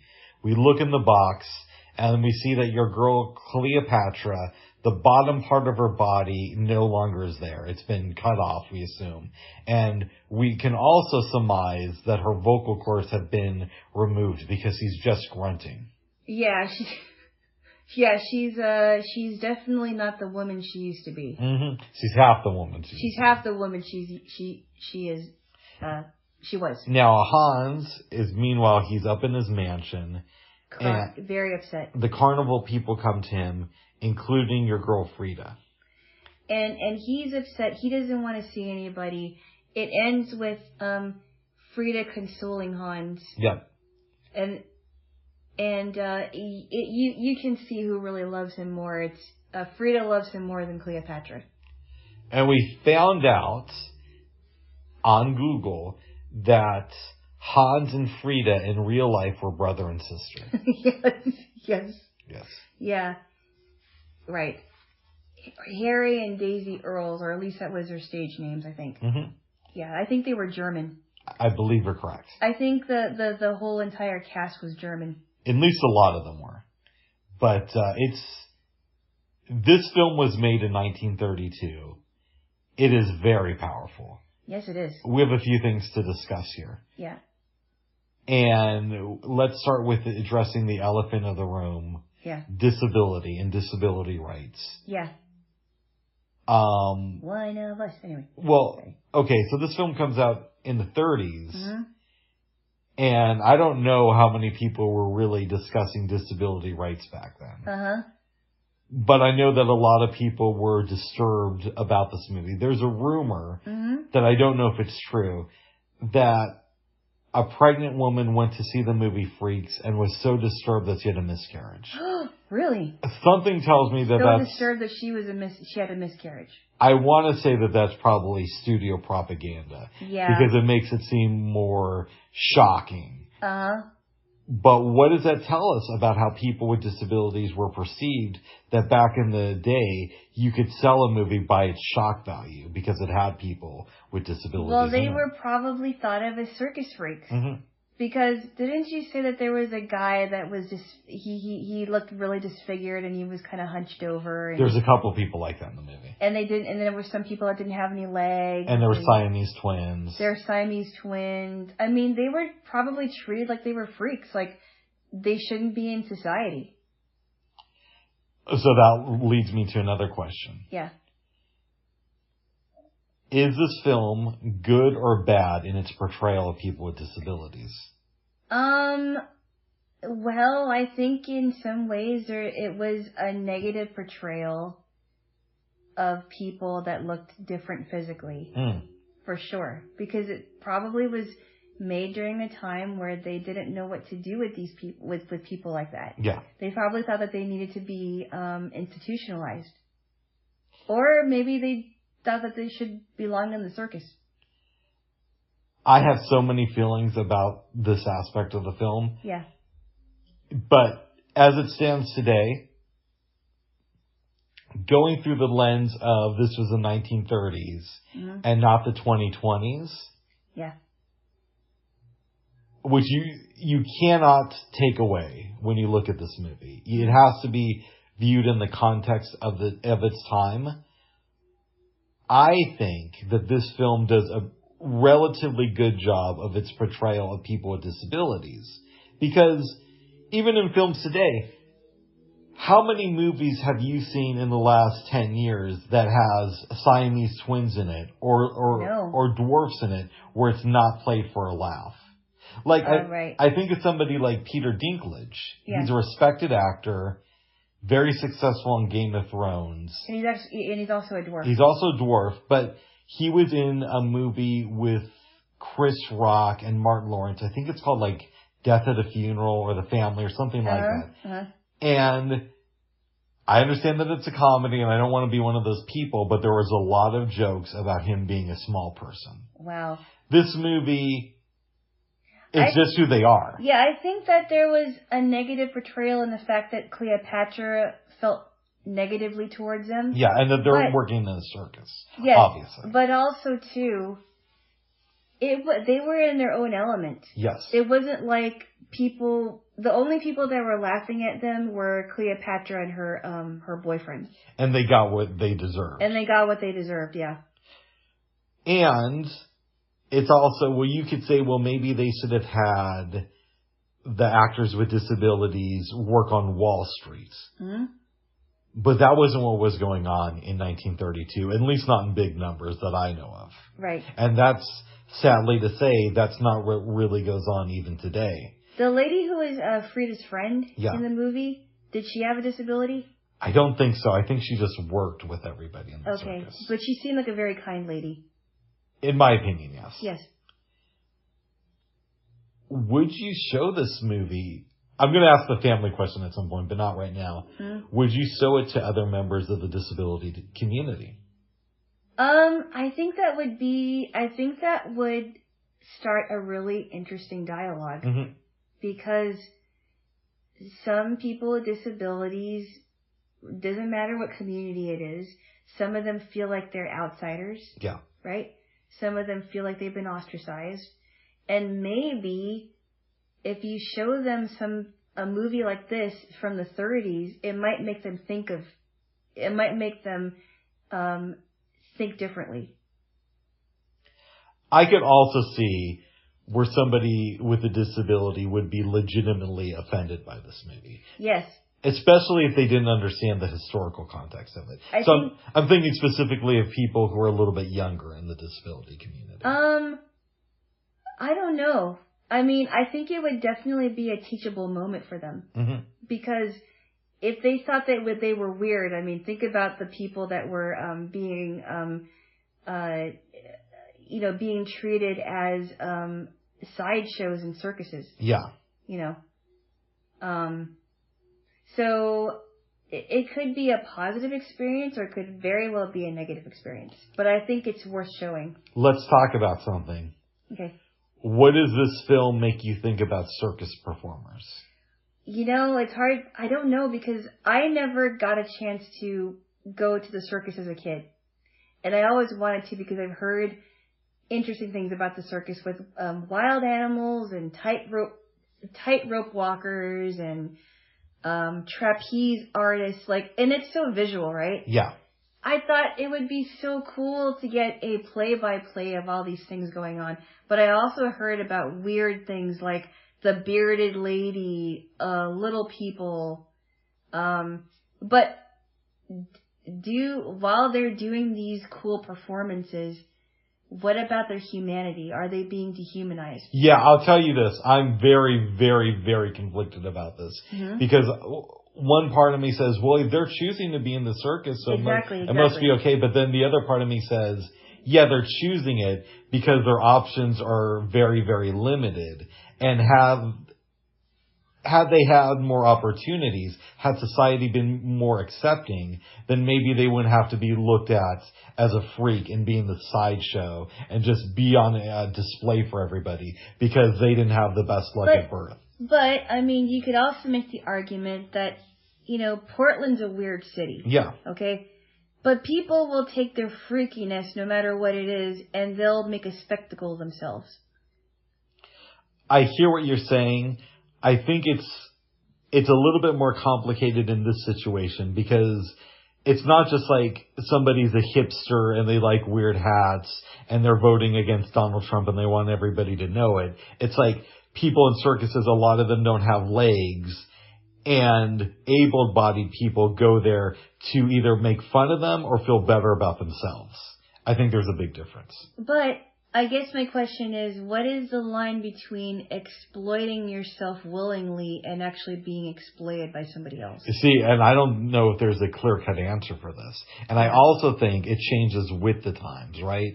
Because in 1932, if you were born without legs, mm-hmm. you had a lot less opportunity than you do in 2022. Absolutely. And it doesn't necessarily mean that your options in 2022 are all that great, but they're much better, I would assume. They're definitely than it was in the 30s. I mean, you wouldn't have like disability services for different people like that. You might have some, but they're not what they are today. No. I'm saying today you wouldn't have there. I don't know how it was back then, but today there are services, there are organizations, there are programs. And we have it a lot better than back then. A lot of places would just institutionalize children. Exactly. You know that there was a law that said if you were disabled, you could be sterilized by the state. This was here in Oregon until... Did you say that was the ugly laws? Well, there's the ugly laws. Yeah. But I'm talking about a law that said that you could be sterilized from the state. And it was in Oregon until 1984. And John Kitzhaber is the one who got rid of that law. That is insane. So irregardless of what you think of John Kitzhaber and how he was removed from office, I'll always respect him for that. I don't know much about this guy, so I can't comment. But that's insane that there was a law like that. Yeah. And that it was on the books for that long. Wow. When did it come into being, and who made that law? I don't know when it came in, but I know that it was in until the 80s. Wow. So you could have been, I mean, because you were born in 1982. Yeah. That's crazy. You could have been sterilized. Well, there's also enforcement of the law, too. Mm-hmm. So just because something is technically legal doesn't mean that it was really enforced. Yeah. But still, the fact that it could be enforced mm-hmm. is a really disheartening thing. It is disheartening. Right? Yeah. And this movie was released more than 50 years before the law got eliminated. And that's just Oregon. Wow. There's other states where that still might be the law of the land, even if it's not enforced. Yeah, that's insane. Mm-hmm. That really is.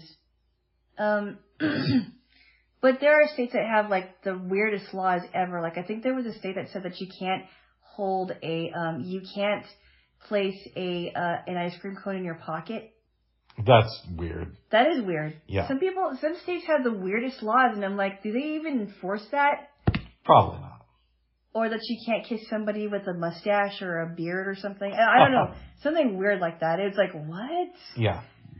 Who enforces these laws? Who wrote that? And I would imagine that some of them are not enforced. Yeah. It's like, why are they on the books? Yeah. So getting back to the movie Freaks. Yes.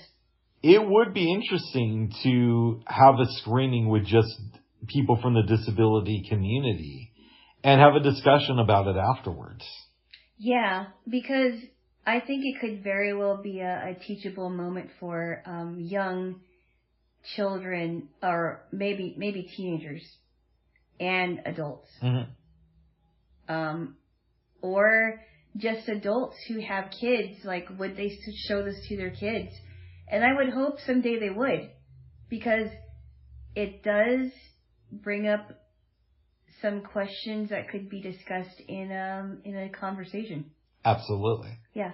I want to go back to the ugly law thing that you were talking about. I don't know when that went out of style or was taken off the books. Yeah. But my understanding was it was sometime in the 70s. Again, I could be wrong. That it got taken away from Oregon. But the basic premise was, and a lot of states have these, is that if you were a person with a disability and you were considered ugly, you had to be inside your home by sundown or you could be arrested. Wow. Yeah. That's insane. It is insane. And people in this movie, maybe they didn't travel to Oregon, but something tells me that was somewhat common in the United States around this time. They had to deal with real discrimination like that. And not that we don't deal with discrimination now, but it wasn't at the same level as it was in the 30s. Right. Something I ask myself, or have the both time I viewed this film, is what was life like behind the scenes while making this movie? Because we think, or at least we can make the argument, is it's an empowering film. Even if some people would disagree with us, because the quote-unquote freaks do something. They rise up in a sense. Yep. But, does that mean that the actors were treated well behind the scenes? Maybe it was one of those things where everybody felt empowered while making it. Or maybe it was one of those things to where, in front of the camera they're in this film, but it's also called Freaks. And it's also being directed and the set is ran by able-bodied people who treat the actors wrong. Who directed it? I forgot the guy's name. It's Todd something. Yeah. I want to say Todd Browning, but that could be wrong. Oh. Okay. So what do you think of that? What do you think it was like for them making this movie? I can't say. It could be either way. It could be that they were treated horribly, which could have happened, or they had the say in the movie. Mm-hmm. So I don't know. And I also think, what was it like for them after the making of this movie? Yeah, how did they? I mean, did they get to see it? Yeah, I wonder about the actors in this film and what happened to them after. Here's a funny question I have: the two people that played Hans and Frida. Yeah. I wonder if they looked at each other while they're like, if they ever got to see the movie, to see the finished product, and they're like, I can't believe they wanted us to be engaged in the movie. Yeah. I don't know. And also, since some of the actors from this movie, I believe immigrated here from Germany, Mm-hmm. and we know this wasn't long before World War II. Yeah. What were they thinking when that was going on in their homeland? Because we concentrate on Jews being persecuted, and rightfully so, but that doesn't mean that people with disabilities got a free pass. Well, even Germans. I mean, not all of the Germans were Nazis. No. And you know, even the Dutch were affected by it too. Yeah.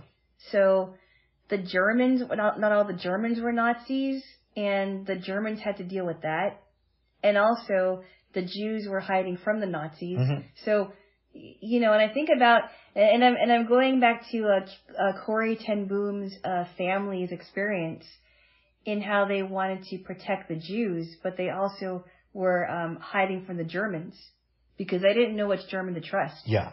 So I wonder how that was. But I imagine for a disabled actor, yeah, there had to be another level of, I'm so glad I'm not there, but this is also my homeland. Yes. Yeah. Yes. Had you heard about Freaks before I told you about it? No. You're the first person who told me about it. Yeah. And I thought, that might be an interesting movie. Yeah. You're moving around a lot. Yeah, I know. I'm trying to get comfortable here. Get comfy, babes. Sorry. No, that's okay. Yeah. Do you think this film holds up? Yes. I do too. I think it's a masterpiece, but it's one that you have to be, it's not your typical classic movie. Not at all. Yeah, you have to think when you go into this one. Not that you don't with other films, but it's a different type of thinking because there really is a discussion to be had about disability, rights, portrayal, love in the disability community, all that stuff. Well, that's kind of the same thing with,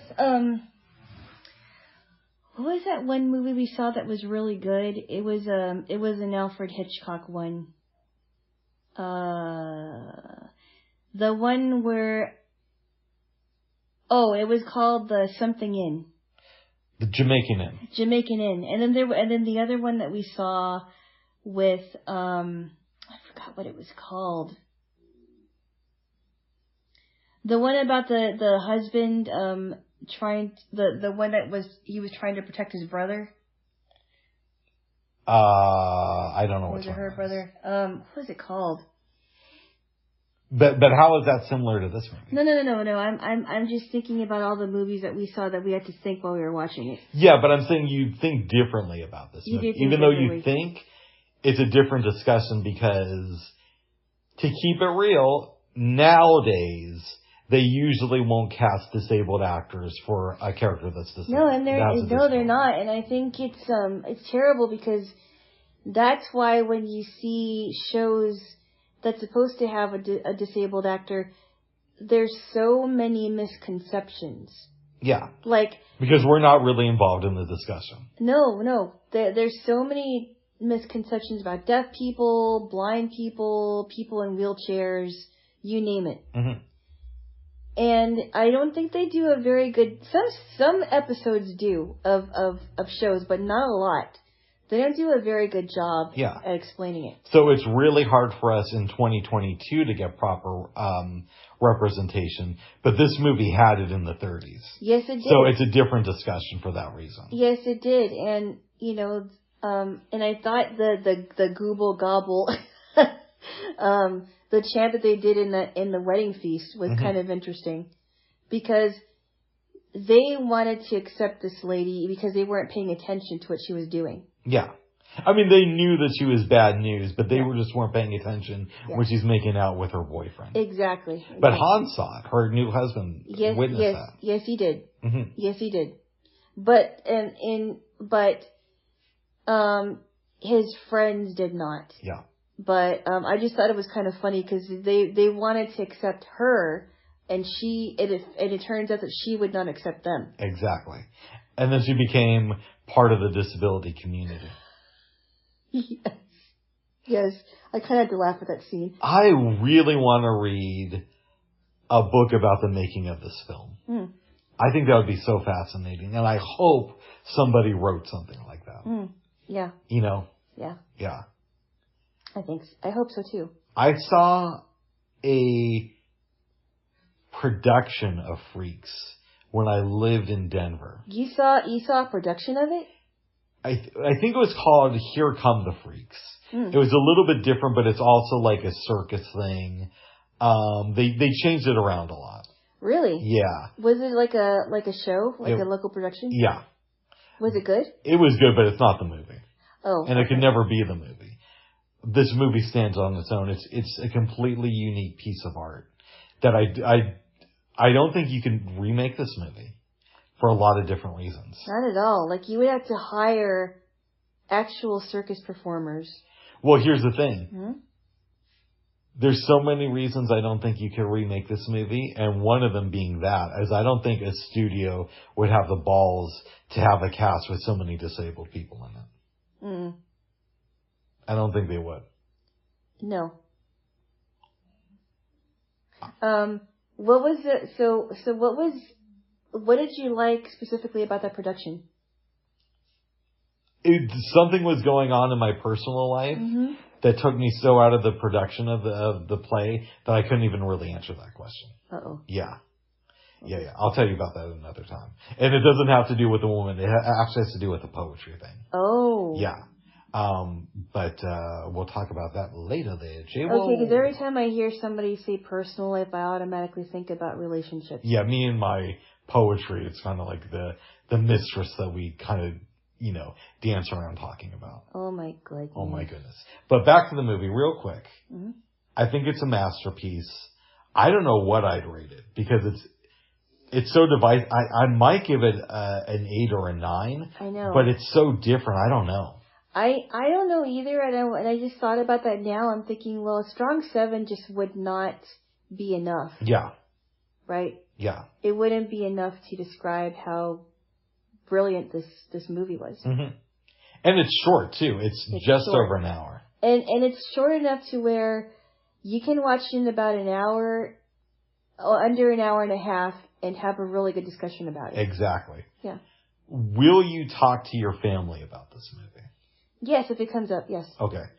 Could you even put together an elevator pitch for this film? I don't think I can, really. Okay. It's hard because it's different. They would have to see it. Yeah. They would have to see it and really judge for themselves whether they like it or not. Yeah. But I really liked it a lot. It's its own piece of cinema, and I really enjoy it, but again, I totally get why somebody else from the disability community could see it and hate it. We're only really giving our take on that. I really like that one scene where Hans, I forgot who he was talking to, but he says, people think I'm just a little boy, but I'm really a man. Yeah. And he was the actor who played Hans, I believe, was around 35 when this movie was. he was already an adult. But you look at him and you think, he probably looks and sounds like he's like 7 or, yeah, exactly. 7 or 8, and Frida same too. Thing. And when they were talking in the article about how she looked, I mean, she was pretty, she was blonde, but her figure was not like your typical dwarf. Exactly. Yeah. Yeah. So she looked almost like she could be just a little lady. I'm going to try to look around and see if I can find a book about the making of this movie. Because I want to find more about that aspect of it. Yeah. But they might not have kept records well with this film. Yeah, but great. Really, I hesitate to say great just because this is such a divisive film. But I think this is a film that everybody should watch at some point. Yeah. But I think it's great, though. And I think you feel similar to me on this one. Yes. Yes. So that's our discussion about Freaks there. Jaylo, Gooble Gobble. Gooble Gobble, Gooble Gobble. We accept him. We accept him. One of us. Okay. There we go, babes. In 2011, I read a book called The Right Stuff. The Right Stuff. Rio. No, that's the white stuff. Okay. Written by Tom Wolfe. Yeah. And they made a movie about it. Did I say 2007? You said 11. Okay, good. Good. I'm out of it today. Oh my goodness. As I am every day. No, you're not always out of it. I haven't had any snacks today. That's what it is. Uh-oh. Okay. And so this is interesting. Disney Plus actually did a miniseries version of The Right Stuff that came out last year. Oh, really? Yeah. But we were on HBO Max the other day, and you said, that sounds interesting. I want to see that. Mm-hmm. And I wasn't super excited about it, but I was kind of because I had read the book. Yeah, and I've heard about it, but I didn't know what it was about. The book is amazing. Mm-hmm. The movie is good, but it ain't the book. There was a lot in there. Like, yeah. I could not keep track of everything. Yeah. Because you were being introduced to... Chuck Yeager. Virgil, what's his name? Gus Grissom. Gus Grissom. Who I believe died in the Apollo 8 disaster. Yeah, and then there was of course, John Glenn. Yep. And then you had, Alan Shepard, Gordon Cooper. You know. Yeah. You had all these people. And they also tried to go a little bit into their significant others. Not a whole lot, but they touched on that, especially with John Glenn. John Glenn and then there was Gordo and Trudy Cooper. Yeah. I'm a little surprised that they were able to make a 3-hour movie about this. It's super ballsy, and I think it would have been a better movie if they cut it down to 2 hours. I think it would have been a better movie because there was so much in it. Yeah. Like, when John Glenn is about to go around the world, mm-hmm.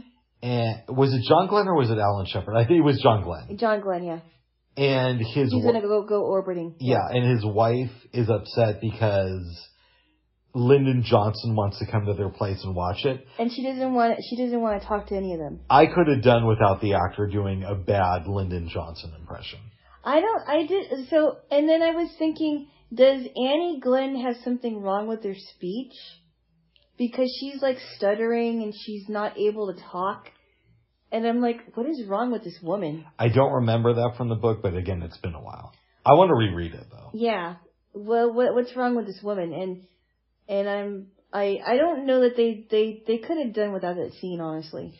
They could have done without Chuck Yeager stealing the airplane at the end. I know. I don't believe that at all. No. That Why seems would they very have Hollywood. that in there? Yeah. Why would he steal the airplane? I don't get it.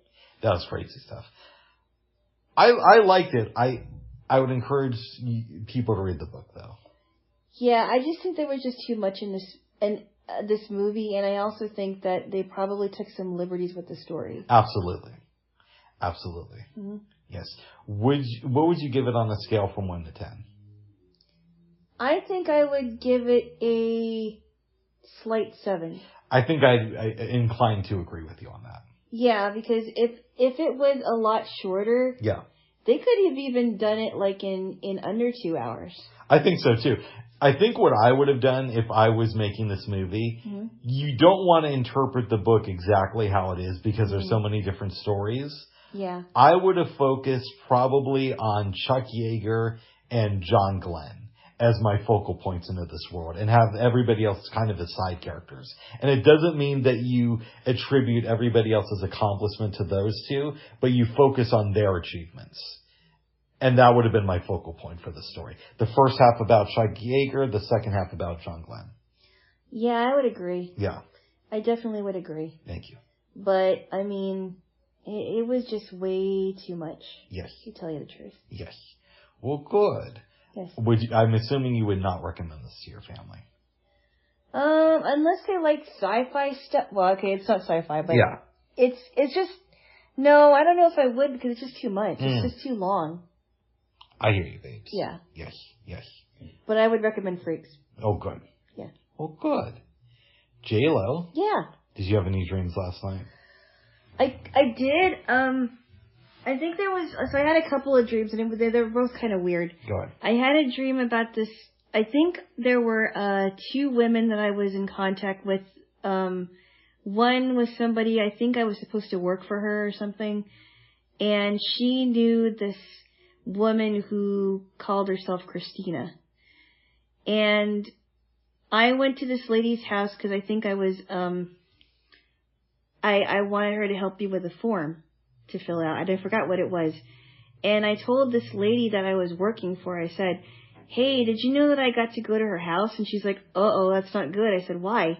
She's like, well, I'm, you know, she's supposed to be professional and I'm supposed to, give, people advice on,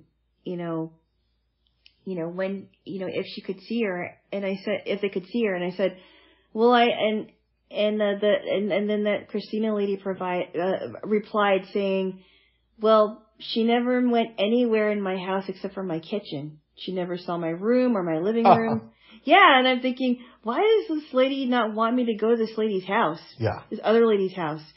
And then the next dream I had was I was witnessing somebody on this roller coaster that I didn't really want to go on. Oh. And then I woke up. Nice. Yeah. I had a very weird dream last night. Okay. So I've seen the movie Eternal Sunshine of the Spotless Mind before. Mm-hmm. And my weird dream is that I was watching a version of it with a lot of extra footage. And at some points when watching it, it would be me in the title role. And at other points, it would be Jim Carrey. But we never got past the special footage to the actual film. Mm-hmm. In the movie version in my dream, it starts off, they're doing experiments of me or Jim Carrey in Hawaii. And I'm with my mom, but even though my mom in real life is from Hawaii, this was the mom from the movie. Even though in the actual movie, I think you only see his mom's legs, if I remember right, in a flashback. And at some point, somebody's giving me a lot of money. They take me away to do experiments on. Jim Carrey comes back, and I think to myself, are we ever going to get to the footage that was in the actual theatrical release of the movie? And then I wake up. It's pretty funny. Thank you, babes. Thank you, Bubs. Yes. Well, babes, I think we've covered a lot here. Jaylo. We did, and I'm ready to get some snacks. All right. Well, in that case, just kiss and we'll wrap it up. Kissy. Bubs. All right. All right, babes. Okay. Bye-bye. Bye-bye. Bye.